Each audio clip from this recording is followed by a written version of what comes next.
हमारे किए गए कर्म कभी हमारा पीछा नहीं छोड़ते। वे हमेशा परछाई की तरह हमारे साथ चलते हैं। जहाँ भी हम जाएंगे, हमारे कर्मफल का भोग हमारा साथी बनकर हमारे साथ साथ चलता है। इस बात को स्पष्ट करती है एक बोध कथा। तो आइए आपको ये कहानी सुनाती हूँ। किसी सेठ जी ने एक गलती के लिए अपने मैनेजर को इतना डांटा कि मैनेजर को मन ही मन गुस्सा आ गया। सेठ जी को वह कोई जवाब नहीं दे सकता था, लेकिन वह सीधे अपनी कंपनी के उस कर्मचारी के पास गया जो उसके अधीन कार्य करता था।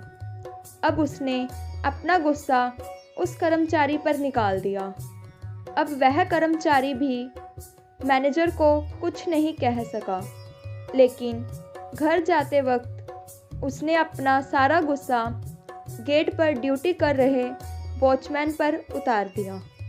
अब वॉचमैन को उस कर्मचारी पर बहुत गुस्सा आया, पर वह किस पर अपना गुस्सा उतारे। जब वह अपने घर गया तब बिना किसी कारण अपनी पत्नी को डांटने लगा। अब उसकी पत्नी उठी, उसने अपने बच्चों की पीठ पर 2-3 थप्पड़ लगा दिए और ज़ोर ज़ोर से डांटने लगी। माँ की डांट से परेशान होकर बच्चा गुस्से में घर से निकल गया और गुस्से में एक कुत्ते को पत्थर दे मारा। वह बेचारा कुत्ता हड़बड़ा कर भागा और सोचने लगा कि इसका मैंने क्या बिगाड़ा था। अब भागते भागते उस कुत्ते ने एक व्यक्ति को काट लिया। जानते हैं वह कौन था? यह वही सेठ था जिसने अपने मैनेजर को डांटा था। वह सेठ जब तक जीवित रहा तब तक यही सोचता रहा कि उस कुत्ते ने आखिर क्यों काटा।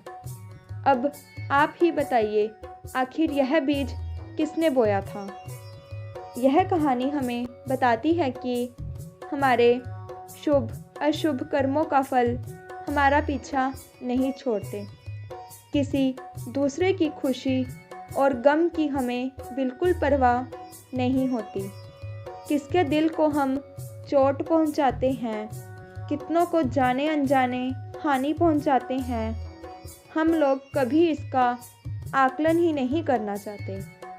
लेकिन उस न्यायकारी ईश्वर के यहाँ ऐसा अन्याय नहीं होता। कभी जाने अनजाने में भी अगर हमने किसी व्यक्ति को अनुचित किया है तो हमें उसका वैसा कड़वा फल मिल जाता है। इसी तरह जितना हम दूसरों के साथ भलाई का कार्य करते रहेंगे, उतना ही हम अपना भी भला करते रहेंगे।